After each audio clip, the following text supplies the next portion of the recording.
తెలుగుదేశం ప్రతినిధి అని చెప్తున్నాడు అరాచకాలు జరిగినాయి, అరాచకాలతో 5 ఏళ్ల పాటు పరిపాలన జరిగింది అన్నాడు. Very good.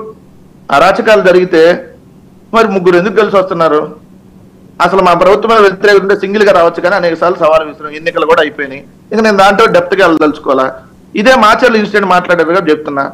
Karampudi CA Narayana స్వామిని ఇప్పటి వరకు ఎందుకు సస్పెండ్ చేయలేదు ఎన్నికల కమిషన్? జరిగిన ఇన్సిడెంట్ కారంపూడి ఆ పరిసర ప్రాంతాలకు సంబంధించి మొత్తం జరిగితే ఆయన సీఐగా బాధ్యతలు నిర్వహిస్తున్నాడు, అనేక చోట్ల రిగ్గింగ్ జరిగింది అనేటటువంటిది ఉంది.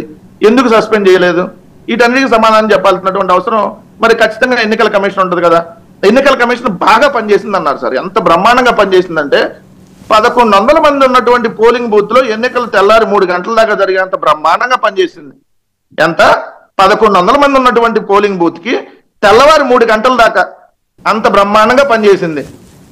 ఎన్నికల్లో గొడవలు జరుగుతాయని తెలిసినటువంటి సమస్యాత్మక ప్రాంతాల్లో ఒక కానిస్టేబుల్ పెట్టి, అది కూడా వెపన్ లేని కానిస్టేబుల్ పెట్టి, 3-4 ఉండాల్సిన చోట ఒక కానిస్టేబుల్ పెట్టి బ్రహ్మాండంగా ఎన్నికల కమిషన్ బాగా ఎన్నికలు చేసింది.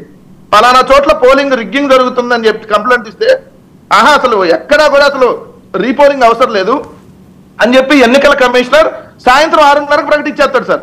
ఎంత విడ్డూరం అంటే, ఇందాక రాయపాటి అరుణ గారు చెబుతున్నారు అర్ధరాత్రి 10 గంటలకి తెల్లారుజామున 3 గంటల దాకా ప్రజలు ఎన్నికల్లో ఓట్లు వేశారని.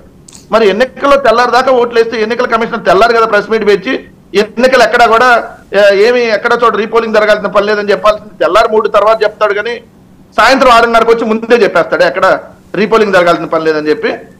ఒక వీడియో బయటకు వస్తే ఆ వీడియో మా దగ్గర నుంచి రాలేదండి, అది ఎవరి నుంచి ఎక్కడి నుంచి వచ్చిందో మేము ఎంక్వైరీ చేస్తాం అంటే ఎన్నికల కమిషనర్ దగ్గర భద్రంగా ఉండాల్సిన వీడియో ఒకళ్ళు ఆ వీడియోని మొబైల్లో 2 నిమిషాలు షూట్ చేసి ఆ అధికారుల దగ్గర నుంచి తీసి, అంటే ఎన్నికల కమిషన్ లోపల ఉండాల్సినటువంటి వీడియోని ఆ లోపల ఉన్నటువంటి వాళ్ళు బయటికి లీకేజ్ చేస్తే ఎన్నికల కమిషన్ మేము ఎంక్వైరీ చేస్తాం తర్వాత అంటుంది. ఎప్పుడు చేస్తారు? వచ్చి ఎలక్షన్ అయిపోయినా చేస్తారా?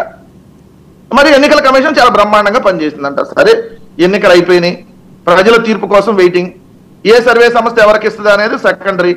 మాకు అనుకూలంగా ఇచ్చేవాళ్ళు ఉంటారు, మాకు వ్యతిరేకంగా ఇచ్చేవాళ్ళు కూడా ఉంటారు. మేము సర్వే మాకు బాగా వచ్చింది కాబట్టి మేము మురిసిపోవటం, ఎవరో వ్యతిరేకంగా ఇచ్చారు కాబట్టి మేము ఏదో బాధపడటం. 5 ఏళ్లలో మీ డిబేట్ లోనే, ఇదే సాయంత్రం డిబేట్ లో ఆ సర్వే వచ్చిందండి మీకు వ్యతిరేకంగానే మీరే డిబేట్ పెట్టారు, ఆ సర్వే మీకు అనుకూలంగా వచ్చిందని మీరే డిబేట్ పెట్టారు. వర్మ గారే పెట్టినప్పుడు మేము ఏమో చెప్పాం, మేము ప్రజల తీర్పును గౌరవిస్తాం. మేము ఎన్నికల్లో 2014 ఎన్నికల్లో మేము స్వల్ప ఓట్ల తేడాతో 67 సీట్లతో మేము ప్రతిపక్షంకి వస్తే జగన్మోహన్ రెడ్డి గారు ఇచ్చిన స్టేట్మెంట్, మాకు బలమైన ప్రతిపక్ష హోదా ఇచ్చారు, చంద్రబాబు నాయుడు ఇచ్చిన దొంగ హామీలను నమ్మారు ప్రజలు, మేము బలమైన ప్రతిపక్షంగా పోరాడతాం అన్నాం. కానీ 2019లో చంద్రబాబు నాయుడు ఓడిపోగానే ఇచ్చిన స్టేట్మెంట్ ఏంటి? ఈవీఎంలు మేనేజ్ చేసి జగన్మోహన్ రెడ్డి గారు గెలిచారు, మోడీతో కుమ్మక్క ఈవీఎంలు మేనేజ్ చేసి గెలిచాడు. మరి అదే మాటకి ఈ రోజు కట్టుబడి ఉన్నాడా చంద్రబాబు నాయుడు? 2019లో మేము అట్టానే గెలిచామని ఒప్పుకుంటాడు, మరి ఆయన మాట కట్టుబడి ఉన్నాడా? ఓటమని హుందాతనంగా తీసుకున్నాం. ఆ రోజు మేము గెలిచినా ఉన్నా అదే విధంగా హుందాతనం తీసుకున్నాం. మళ్ళీ చెప్తున్నా 4వ తారీఖు గెలుపుతో మీ డిబేట్కి వస్తా. అది కూడా అట్టాలు అల్లటప్ప 100-110 సీట్లతో కాదు, మంచి మెజారిటీతో. 1 సైడ్ ఎలక్షన్ ఆంధ్రప్రదేశ్ రాష్ట్రంలో ఇందాక అమ్మాయి చెప్పింది కదా. ఏంటి వెంకటరెడ్డి గారు, కాదండి, ఇప్పుడు ఏదైనా ఒక ప్రభుత్వం ఉన్నదంటే ఎంతో కొంత వ్యతిరేకత ఉంటుంది అంటారు. మీరు ఏంటి ఓవర్ కాన్ఫిడెన్స్ ఇది? మొదటి నుంచి అదే వర్మ గారు ఉండాలని రూల్ ఏమైనా ఉందా? 2014లో కేసీఆర్ గారికి వచ్చిన సీట్లన్నీ, 18లో కేసీఆర్ గారికి వచ్చిన సీట్లన్నీ, 18లో 88 సీట్లు వచ్చినాయి, పెరిగినాయి. ఆ రోజు బక్కడిని కొట్టడానికి Telugu Desam, Congress, CPI, CPM, Kodandaram party 5 పార్టీలు కలిసి వెళ్ళినాయి. ఎందుకు ఓటింగ్ శాతం, ఎందుకు సీట్లు పెరిగినాయి అంటే ఒక విషయం, గెలుస్తాము, మంచి ఫైట్ అవుతుంది, ఇలా మాట్లాడితే కొంతవరకు నమ్మబుద్ధి అవుతుంది. అంతేగాని 1 సైడే ఉంటుంది ఈ ఎలక్షన్ కాదండి. ఇప్పుడు జరిగిన తీరు చూస్తే, ఒక్క నిమిషం వెంకటరెడ్డి గారు, ఇప్పుడు జరిగిన తీరు చూస్తే చెప్తున్నాయి, ప్రజలు చెప్పలేదు కదా. ఒక గ్రాడ్యుయేట్స్ ఎన్నికలు తప్ప టీచర్స్ ఎన్నికల్లో కూడా మేము మాకే అనుకూలంగా తీర్పిచ్చారు. ఈ రాష్ట్రంలో జరిగిన అన్ని ఎన్నికల్లో ఒక గ్రాడ్యుయేట్స్ తప్ప మిగిలిన అన్ని ఎన్నికల్లో 1 సైడ్ గా జగన్మోహన్ రెడ్డి గారు గ్రాడ్యుయేట్స్ ఎన్నికల నుంచే మీ కౌంట్ డౌన్ స్టార్ట్ అయిందని కదా వాళ్ళ ప్రచారం. అదే గ్రాడ్యుయేట్ ఎన్నికల రోజే టీచర్స్ ఎన్నికలకు కూడా ఓట్లు జరిగింది సార్. రెండు ఒకే రోజు జరిగిన ఎన్నికలు. టీచర్స్ మరి మా మీద వ్యతిరేకంగా ఉంటే మేము టీచర్స్ ఎన్నికల్లో కూడా ఓడిపోవాలి కదా.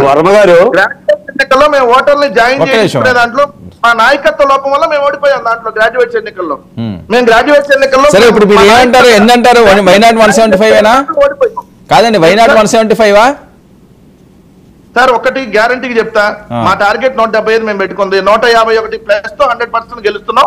52 to 53% ఓటింగ్